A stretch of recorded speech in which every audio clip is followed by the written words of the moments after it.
now, your host, Gary Null. Hi, everyone.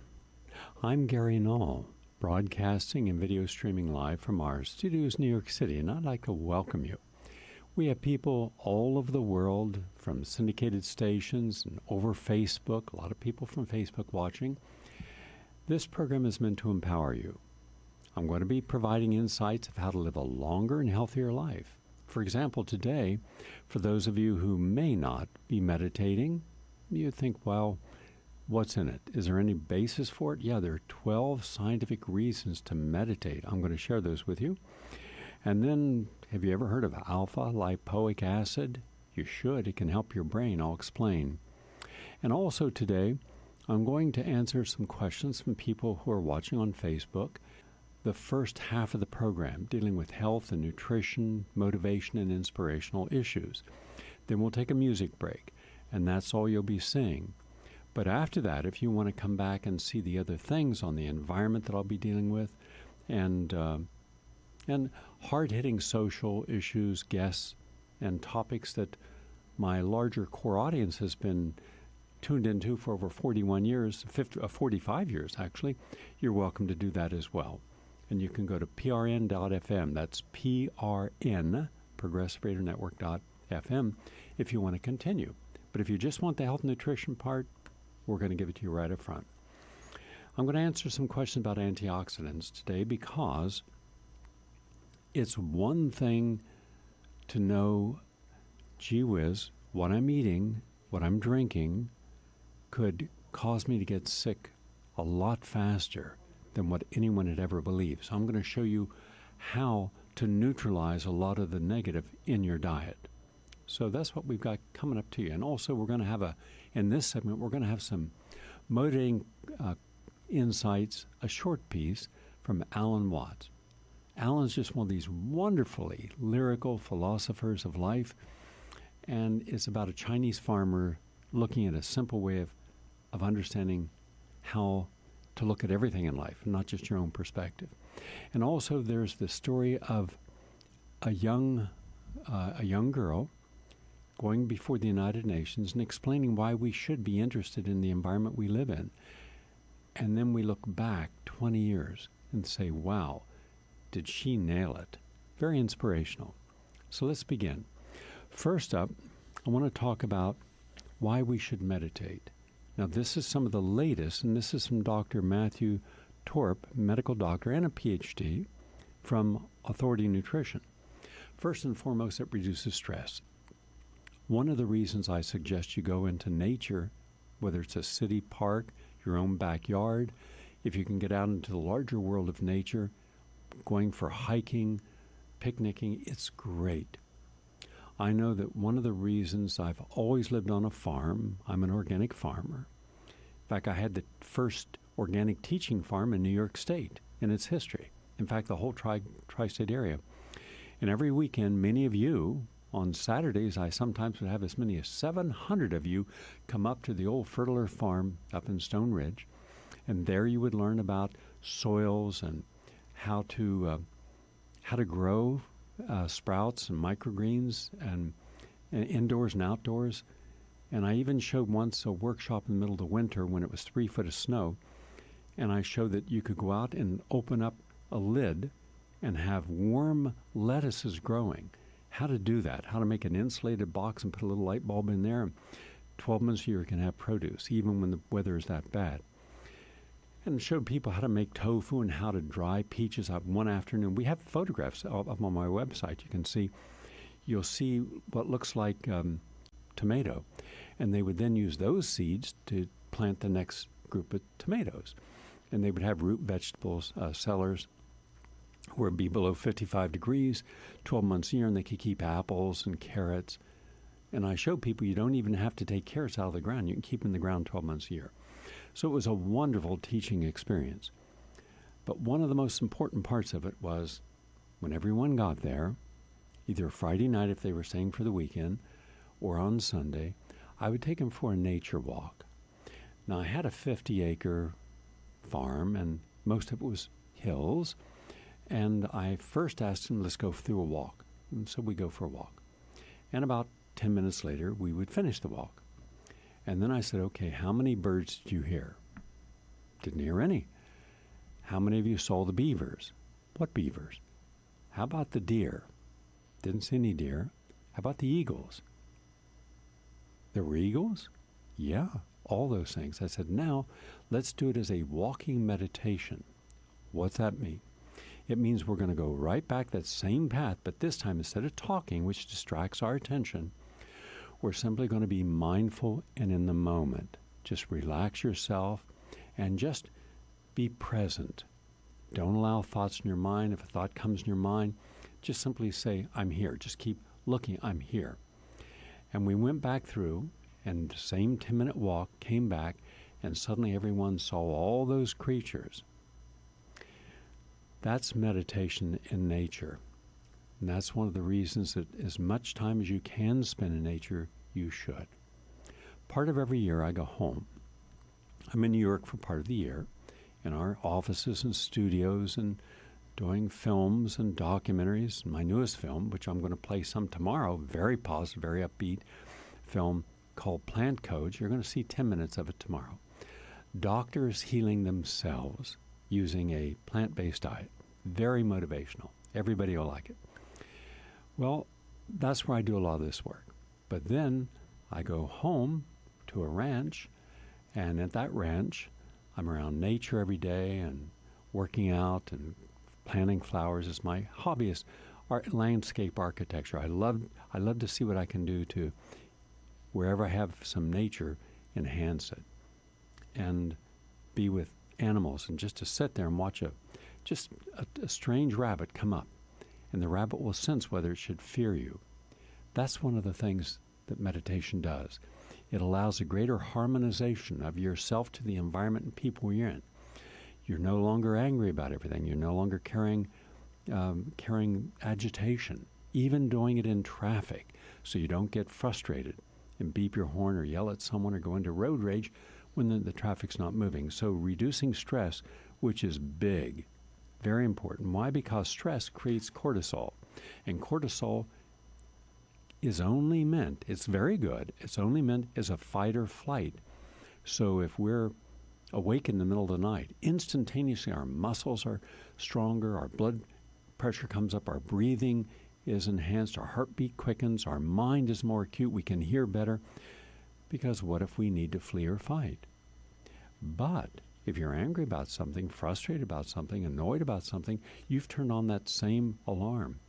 Cortisol, epinephrine, norepinephrine, catecholamines, they're all elevated, not good. That can kill you. Literally, stress can create a heart attack. Stress can create strokes. You damage your brain when you're under stress.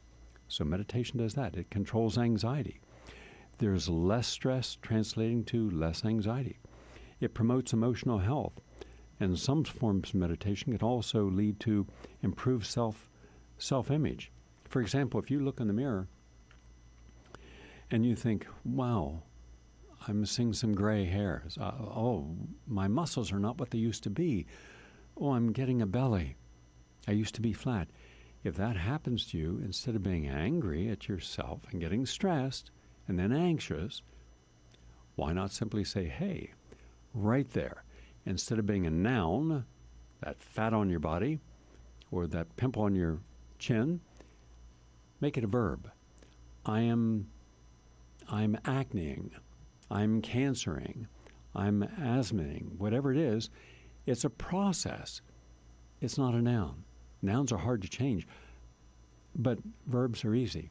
So you can say, I'm going to get through this, and also that's just the total accumulation of all the choices I've made up to this moment. I'm going to make better choices today and tomorrow. So being able to have a healthier self-image, being happy with yourself, no matter what bad choices you've made, doesn't do any good to beat up on yourself. Just say, okay, I've learned some lessons from my bad choices. Go forward with a better mindset. That's what meditation does. Meditation also, in new science, has been shown to reduce age-related memory loss. For those who meditate, you are much healthier at the genetic level, at the epigenetic level. So meditation allows a lot of things that would otherwise be personalized not to be. We don't need to personalize everything that happens in life as somehow we should react to it, respond to it, emote to it. We don't. Just let it be. It is just information, what it is. Also, meditation can generate kindness, and it can help fight addictions. In fact, the mental discipline can develop through meditation that can help break dependencies by increasing your self-control and self-awareness of the triggers for addiction. Now, because I taught thousands, tens of thousands of people at Trafalgar Hospital in the Institute of Applied Biology, where I was one of my titles, aside from Senior Research Fellow in Anti-Aging Medicine and Nutrition, was also in addiction control. I would help use a holistic, humanistic, more spiritual approach to overcoming any form of addiction. And I had about an 88% success rate. The current rate's around 4% with orthodox therapies. And everybody learned meditation. So the moment you start feeling, I got to have whatever it is, your addictive substance, you pull back and say, okay, before I go there, let me see what I can do with meditating. You relax your breathing, you breathe deep and diaphragmatically, and next thing you know, you think, I don't need that right now. That's the power of meditation. It helps control pain. It improves sleep. In fact, it decreases blood pressure. You can do it anywhere. And one of the things that I've tried to share with people to get a better night's sleep is before you go to bed, do a little meditation. You simply write down on a piece of paper the things that are really bothering you, the things that you don't feel good about. Just write them down and say, okay, tomorrow, absolutely, I'm going to deal with these issues that are bothering me. And you write down the issues that are bothering you. Maybe just short little bullet lines. Don't like the way I was spoken to yesterday. It was disrespectful. I'm going to let them know. They got to think about how they're talking to me and not yell at me. And you write them all down. Do you know what happens when you do this as a meditation? The mind then says, now you can go to sleep because you're going to deal with it tomorrow. It works. I've gotten positive feedback from so many people. But if you don't do that, then you're going to lay there and be thinking about your problems, which you can't resolve then anyhow. So just a little thing all through meditations. The takeaway message is, even running marathons, and I've taught over 30,000 people, ran it with them. I don't even know how many marathons I've done.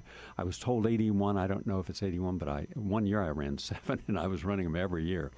I don't run marathons for the last 5 years, but I'm going to run one next year because I just enjoyed the whole process of the transformation of people's lives between the first step they take when they don't think they can go a mile to when they're celebrating passing that 26-mile mark and realizing, yeah, I did it. Therefore, I can do just anything in life. But I show people how don't think about how difficult it is running the marathon. Run it as a meditation, a joyful meditation, and it works. Now, alpha-lipoic acid is one of those really super powerful positive antioxidants we should put in our body. And this is from the Oregon University School of Medicine. And this was published in Neuroimmunology and Neuroinflammation. And it showed that it protects your brain from multiple sclerosis. That's what the study showed. And they did a 2-year study, 120-week period. And there was a 17.5% reduction in that what would happen. And they say they used high doses. I can assure you the dose I would recommend is much higher than what they're suggesting. But let's just say that you are an average person and you want to protect your brain. You're in your 20s, 30s, 40s, 50s. You're young. Well, then I would suggest 400 milligrams a day of alpha-lipoic acid. Now, if you're sick, if you have ALS and multiple sclerosis, I'm not going to tell you what to take. I'm assuming that you would be in the hands of a qualified clinician helping you, but it's way up from there, spaced throughout the day. And what's nice about alpha-lipoic, L-I-P-O-I-C, acid, it works inside the cell and outside the cell. Very few antioxidants do that. Also, from the Kemin Human Nutrition and Health Research Center, they found that daily supplements of spearmint extract can support cognitive enhancement and enhance physical performance in individuals. 90 days they did this with 900 milligrams per day of spearmint extract. Now, you can get spearmint extract anywhere. Very easy to get. And I like to put spearmint into a salad. Yeah, the leaves are great. It fools people. You make a salad, and you put some watercress in there because that's very chewy. You put purslane in there, my favorite vegetable of all, and it's very chewy. It's crunchy and has kind of like a slightly bitter taste to it, but it's one of the healthiest greens they eat in Italy and Spain and the islands, in the Caribbean, in the Mediterranean. But then put some peppermint or spearmint into the salad, and then put some cinnamon basil in the salad. So they're looking for something, and it looks like just green, but every single bite releases a different group of essential oils, so the salad tastes wonderful. And then sprinkle some fresh pomegranate on top and mix it in. So just another way to have a better brain, better cognition, using something as simple, inexpensive, easy to get as spearmint. But let's say you can't find the fresh spearmint, but you can if you go to the farmer's market. In fact, at the Union Square Farmers Market in New York City, there was one booth.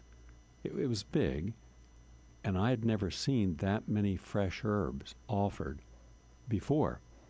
And when I was filming David Bouley, America's Greatest Chef, and he was showing me how he personally goes to the market every day, and he personally tries every herb, and it has to be just, and this is the one he went to. And go there, and I don't even know the name of it, but you'll see all the different herbs. None of them have like 100 herbs. This place has 100 different herbs. Fresh. You can take them home. Try it. Also, from the University of Hertford, they found that if you're low in magnesium, you're far more likely to have high blood pressure, but also the reverse is true. If you have high levels of magnesium, like 1,000 milligrams a day, then that can help lower your blood pressure. It can help you prevent a heart attack also. And from Montreal University, this is a good study, and it shows food-based carotenoids may lower lung cancer risk. Quote, people consuming the highest intake of carotenoids and vitamin C from fruit and vegetable sources may reduce their risk of lung cancer by up to 35%. That's terrific. And that was published in Frontiers in Oncology, a major journal.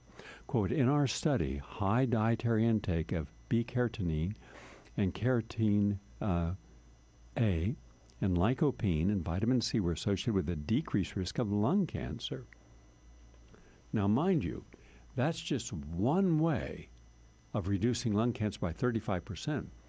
And that's just the vitamin C found in food. If you were to supplement that with, let's say, 5 or 10,000 milligrams of vitamin C beyond that, you would substantially reduce your risk of cancer. Also from Georgetown University, a new study showing that women who are pregnant, who have a high-fat diet, you really increase the risk of breast cancer over generations. So get yourself on a lower fat diet, healthy fats. What are the best fats?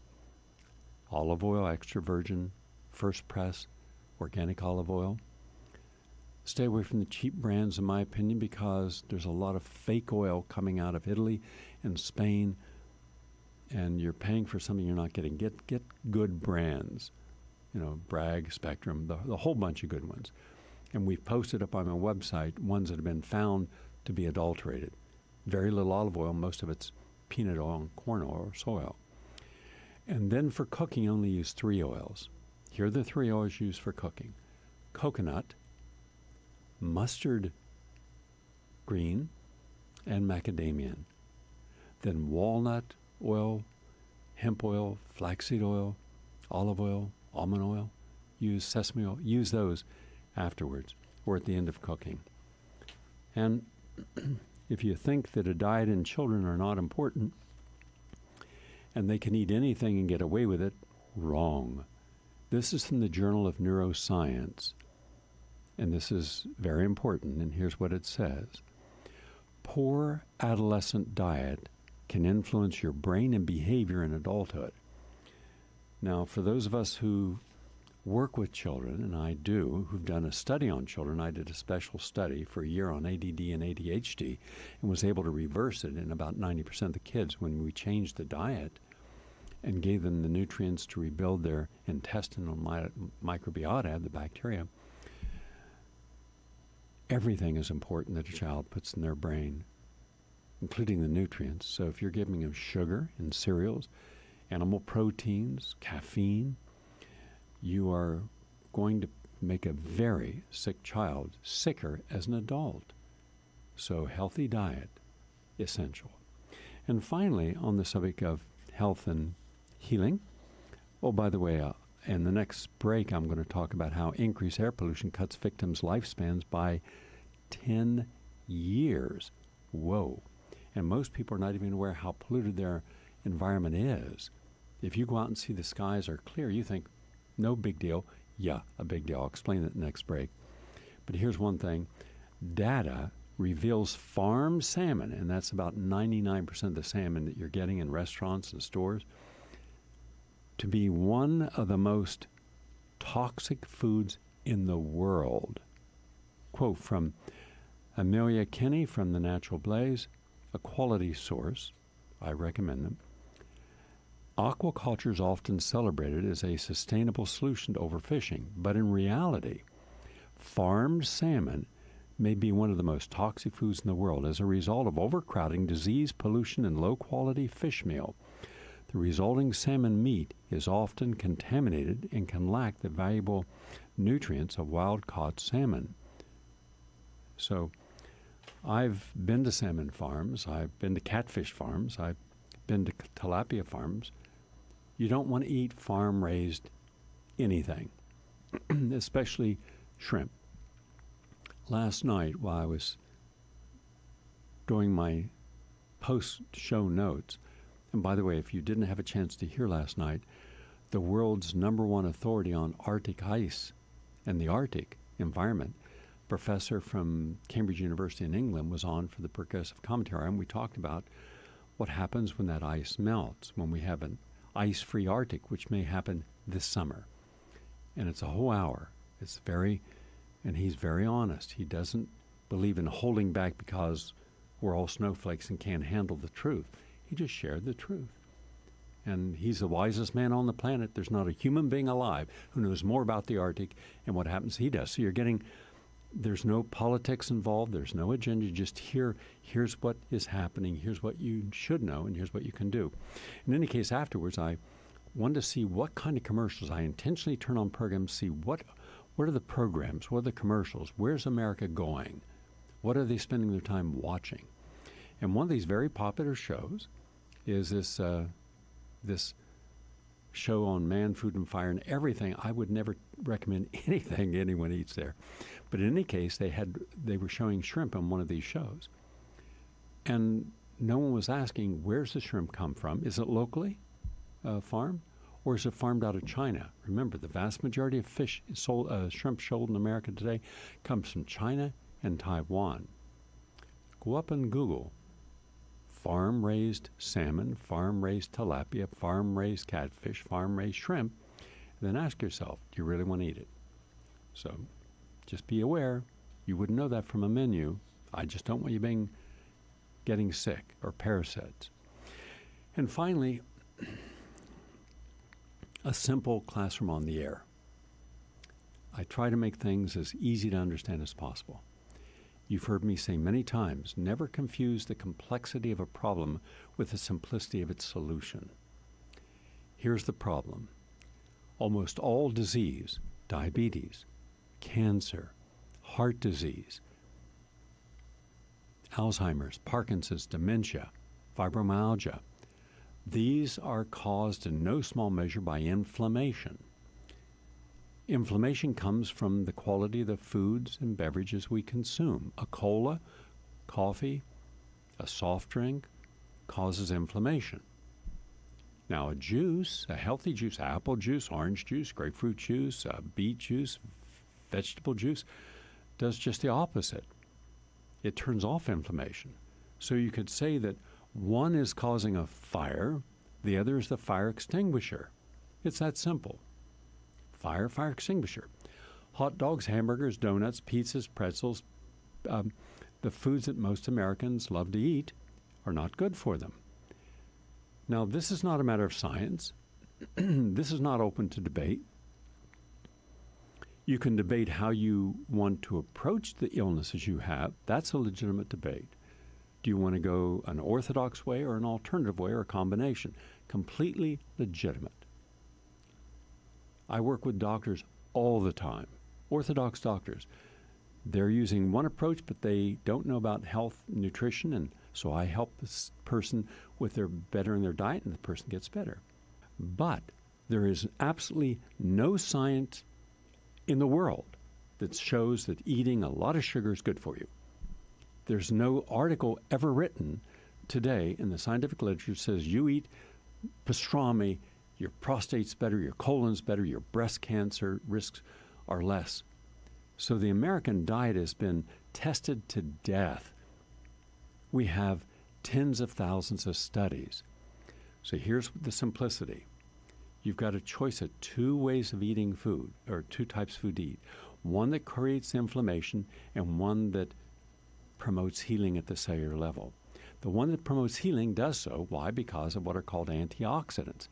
An antioxidant is vitamin C, vitamin E, alpha-lipoic acid, I just mentioned, coenzyme Q10.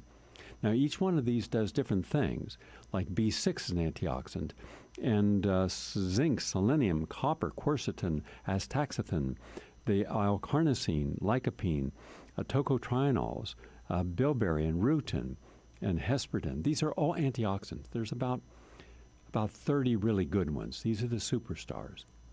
They do more than trap free radicals. Oh my goodness. Coenzyme Q10. I believe that if every American adult took 400 milligrams a day of coenzyme Q10, ubiquinol, along with 1,000 milligrams of L-carnitine, along with high heat unit quercetin, along with 1,000 milligrams of magnesium from citrate, that we could reduce our heart attack rate by 50% in the first year. We could save 300,000 lives a year. Something that easy, that simple. So I'm not even talking about all the wonderful things these nutrients do. I'm just saying as antioxidants, they trap free radicals. Now here is an unpaired electron. These free radicals we normally produce, but the more you exercise, ironically, you create an oxidative stress by this. If you're an athlete and you're not taking antioxidants same time you're training, you're going to really age your body prematurely. Now, as a world-class athlete, as someone who has multiple world records, national records, state records, by the truckload, winning over 500 races and championships, and still competing. I'm still out there training to compete. I'll do 5 races this year. I can tell you that I've been in the racing field long enough to see all those athletes like a Sam Skinner, a Sid Howard, people I've run with who we were race companions. They're taking antioxidants after they work out. Hence, the free radicals they created from their workout are neutralized. They attach and boom, they become neutral. And that's called compensation. To the degree that you created an imbalance, you must exceed that imbalance, not to have damage from that. So when you are creating all these free radicals, smoking, free radicals, eating meat, free radicals, sugar, free radicals, stress, free radicals, you better have antioxidants, because if you don't, the free radicals are going to hit the cells are going to become inflamed, the inflammation through a whole series of new chemicals, prostaglandins, and different types of pro-inflammatory cytokines. Now you're going to end up with pain. Oh, I got pain in my elbow. Oh, I got a pain in my chest. Oh, my lower back is pain. Oh, I got headaches. Inflammation. Inflammation is one of the foundational problems of all disease. So if you want to help yourself prevent all disease, make sure you're eating healthy fruits and vegetables. There's your antioxidants. Taking healthy juices throughout the day. taking supplements of antioxidants. So if you're taking vitamin C 6 times a day, that's ideal because it's going to last anywhere from, depending upon your health or if you've got disease, it could last anywhere from 3 to 4 hours in your body, but then it's gone. Your body's used up. If you've got viruses, bacteria, if you've got chronic fatigue syndrome, by the way, we're going to be doing a 1-hour special with the world's leading authority on chronic fatigue syndrome on an upcoming program. A lot of people suffer from it. Doctors misdiagnose it all the time, and we can tell you what it is and how to work with it. So magnesium, very important, yes. For your heart, absolutely. For your muscles, yes. But as an antioxidant also.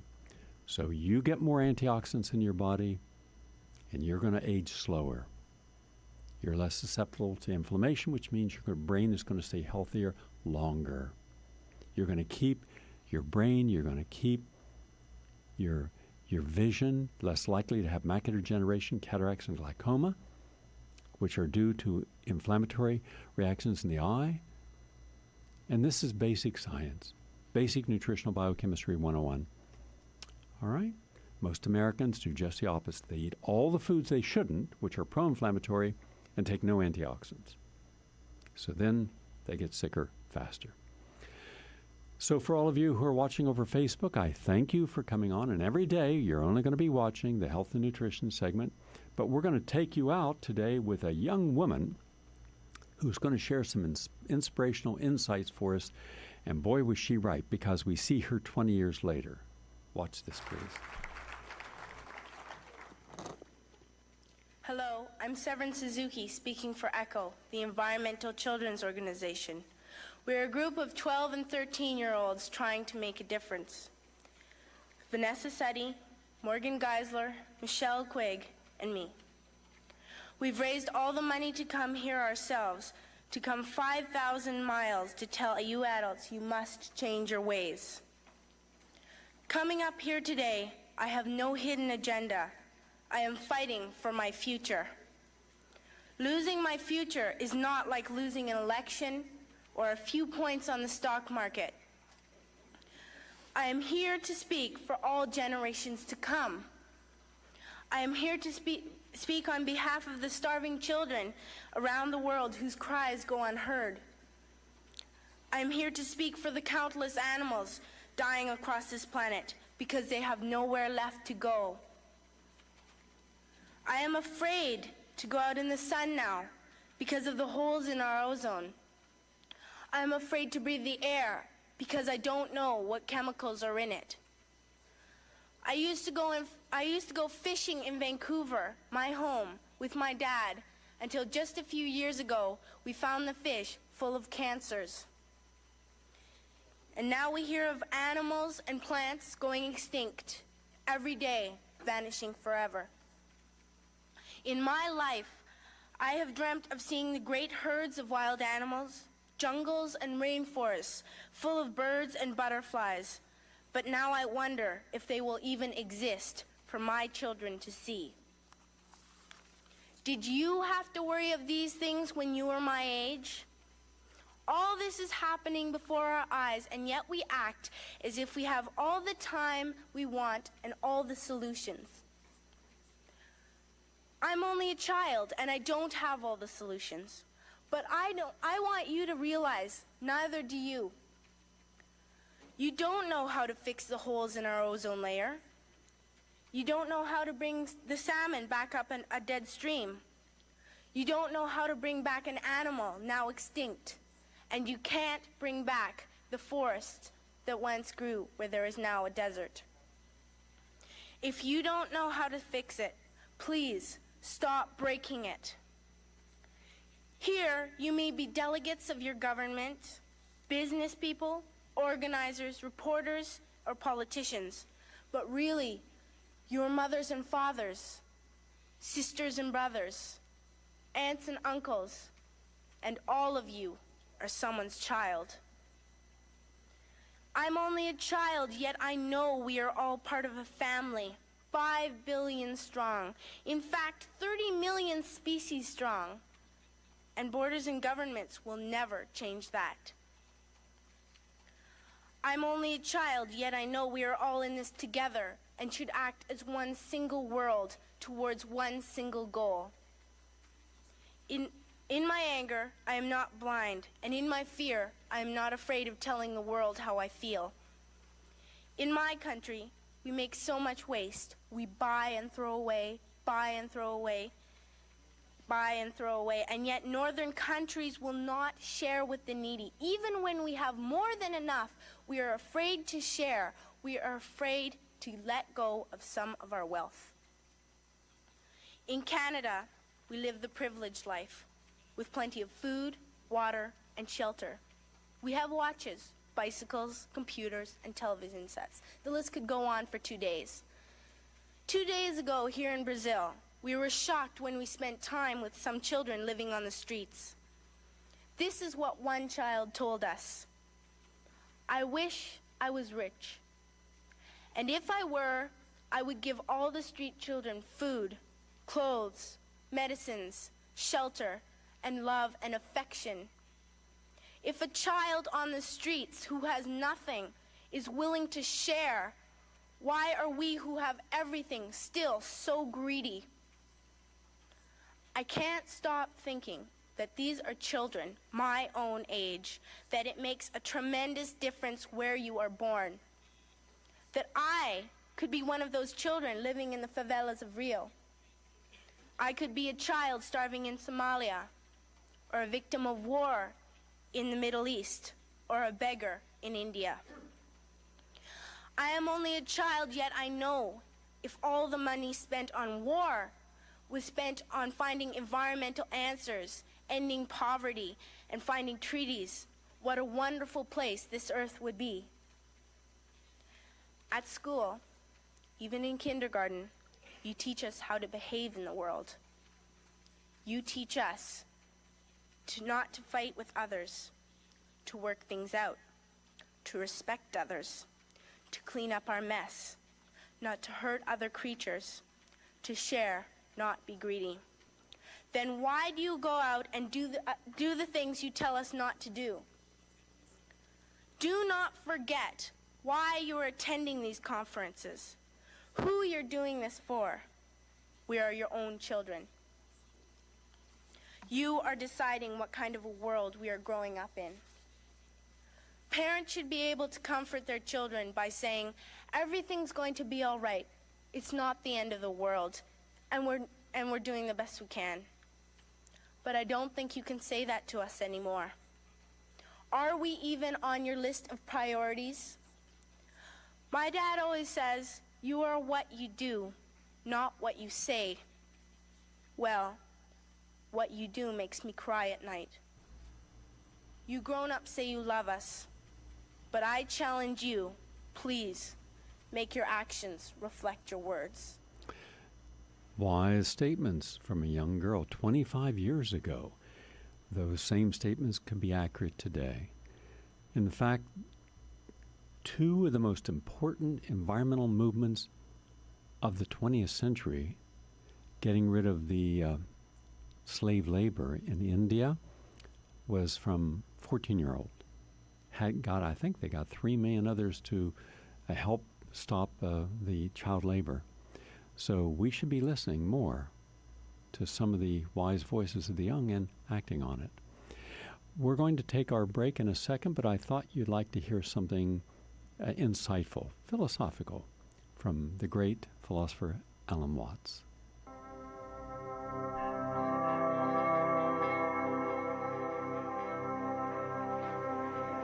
Once upon a time, there was a Chinese farmer who lost a horse, ran away.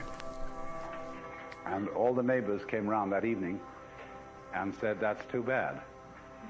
And he said, "Maybe." The next day, the horse came back and brought 7 wild horses with it. And all the neighbors came around and said, "Why, that's great, isn't it?" And he said, "Maybe." The next day, his son was attempting to tame one of these horses and was riding it and was thrown and broke his leg. And all the neighbors came round in the evening and said, "Well, that's too bad, isn't it?" And the farmer said, "Maybe." And the next day, the conscription officers came around looking for people for the army, and they rejected his son because he had a broken leg. And all the neighbors came round that evening and said, "Isn't that wonderful?" And he said, "Maybe."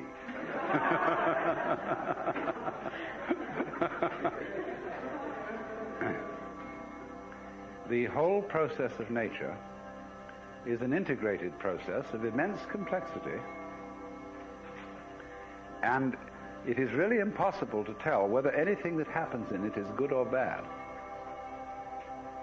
because you never know what will be the consequences of a misfortune, or you never know what will be the consequences of good fortune.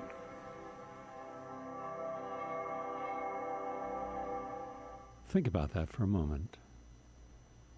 Just yesterday I counseled a person who seems to have had everything in life and then had a misfortune. But because that misfortune, the person changed. I was seeing them after the change, and the person said the best thing that ever happened was that misfortune, because had I not had that misfortune, I wouldn't have realized how close to killing myself I was with my diet and diabetes and obesity and high blood pressure. Now the person's lost the weight, is on a healthier diet, a different perception. So there's a lot of meaning in what he says.